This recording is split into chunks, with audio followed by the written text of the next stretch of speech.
എല്ലാ ഫിത്തനകളും ഉണ്ടാക്കുന്നത് അള്ളാഹു ആണെന്ന് ഖുർആൻ വായിച്ചാൽ മനസ്സിലാവും. 17-16 പറയുന്നു, ഒരു നാടിനെ നശിപ്പിക്കണമെന്ന് നാം ഉദ്ദേശിച്ചാൽ അവിടുത്തെ സുഖലോലുപരോട് നാം കൽപ്പിക്കും. അങ്ങനെ അവരവിടെ അധർമ്മം പ്രവർത്തിക്കും. അതോടെ അവിടം ശിക്ഷാർഹമായി തീരുന്നു. അങ്ങനെ നാം അതിനെ തകർത്തു തരിപ്പണമാക്കും. അള്ളാഹു ഒരു നാടിനെ നശിപ്പിക്കണമെന്ന് ഉദ്ദേശിച്ചാൽ ആദ്യം തന്നെ അവിടുത്തെ അധർമ്മികളോടൊക്കെ പറഞ്ഞ് നിങ്ങൾ അള്ളാഹ് തന്നെ ഏർപ്പാടാക്കിയാൽ അത് നശിപ്പിച്ച് കളയുമെന്ന് അള്ളാഹ് തന്നെ കാര്യങ്ങൾ തീരുമാനിക്കുക എന്ന സാരം.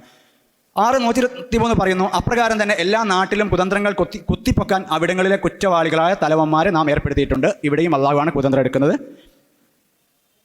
25:31 പറയുന്നു, അവിധം എല്ലാ പ്രവാചകന്മാർക്കും കുറ്റവാളികളായ ശത്രുക്കളെ നാം ഉണ്ടാക്കിയിട്ടുണ്ട്.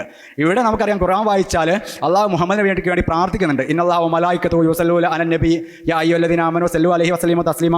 ഞാൻ മുഹമ്മദിന് വേണ്ടി കാരണത്തിന് വേണ്ടി പ്രാർത്ഥിക്കുന്നുണ്ട്. ഒരു കാര്യം മലക്കളും പ്രാർത്ഥിക്കുന്നുണ്ട്, നിങ്ങളും പ്രാർത്ഥിക്കുന്നു ഖുർആനിൽ പറയുന്നുണ്ട്. പക്ഷേ ഇവിടെ അള്ളാഹ് ആരോടാണ് പ്രാർത്ഥിക്കുന്നതും ഇതുവരെ കാരണം കൊടുത്തില്ലല്ലോ ചോദ്യമൊന്നും വേണ്ട. എങ്കിൽ കൂടിയും ഇവിടെയും പ്രവാചകന്മാർക്ക് 1,25,000 പ്രവാചകന്മാരെ സൃഷ്ടിച്ച് ആ പ്രവാചകന്മാർക്ക് പോലും കുത്തിത്തിരിപ്പ് ഉണ്ടാക്കുന്ന ശത്രുക്കൾ ഉണ്ടാക്കുന്ന, എന്നിട്ട് ഇവിടുന്ന് തിരിഞ്ഞ് മുഹമ്മദിന് വേണ്ടി പ്രാർത്ഥിക്കുകയും ചെയ്യുന്ന ഒരു അള്ളാഹുവിനെയാണ് കാണുന്നത്.